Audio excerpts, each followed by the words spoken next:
that has brought upon me, by falsely Bank of Uganda taking me to court. So I sincerely thank, the Judiciary, Supreme Court, and all the courts, where we have now finally we can say justice has been achieved. It has taken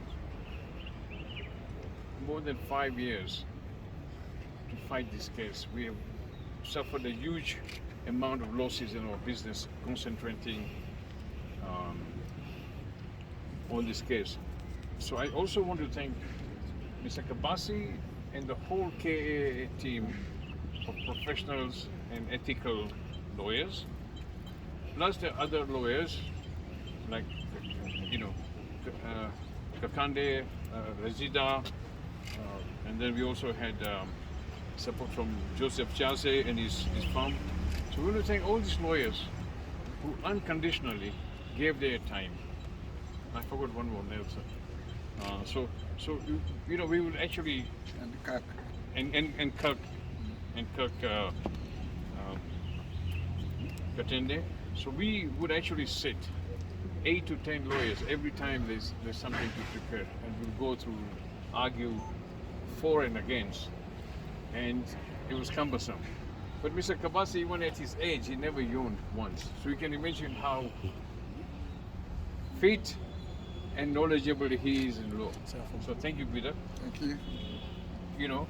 And honestly, the Bank of Uganda has stolen money in the name of Crane Bank. Even the Auditor General has made a report to say the 290 billion they claim, out of 476 billion they claim they put in Crane Bank, 290 billion is unaccounted. It never reached Crane Bank. And even the other money which they say it's reached Crane Bank, it's not accounted for, in my opinion.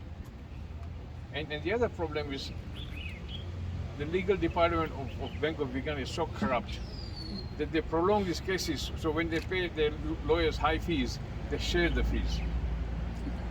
Okay? And that is why they keep prolonging these cases. And honestly, it's the most incompetent department you can ever get.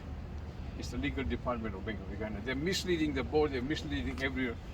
And I can't even understand, the board does not even have the mind of their own to know what is right and what is wrong. It's very unfortunate. Now they've created not only loss to us, but they also created loss to themselves. So, and I also thank the members of the press here who have always diligently and fairly reported the stories. I thank you all, and turning out in large numbers. We really appreciate it.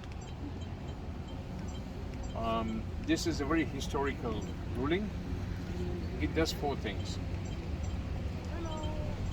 For my little understanding of law, 1, receivership ended in 20th January 2018.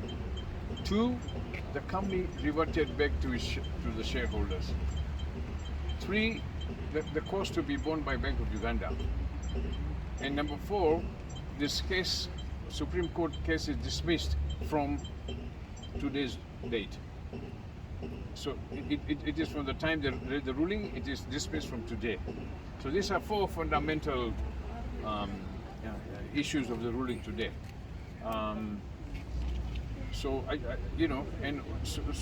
the company called Crane Bank Limited, it is now reverted back to shareholders from 2018, which we're always saying that the receivership ended.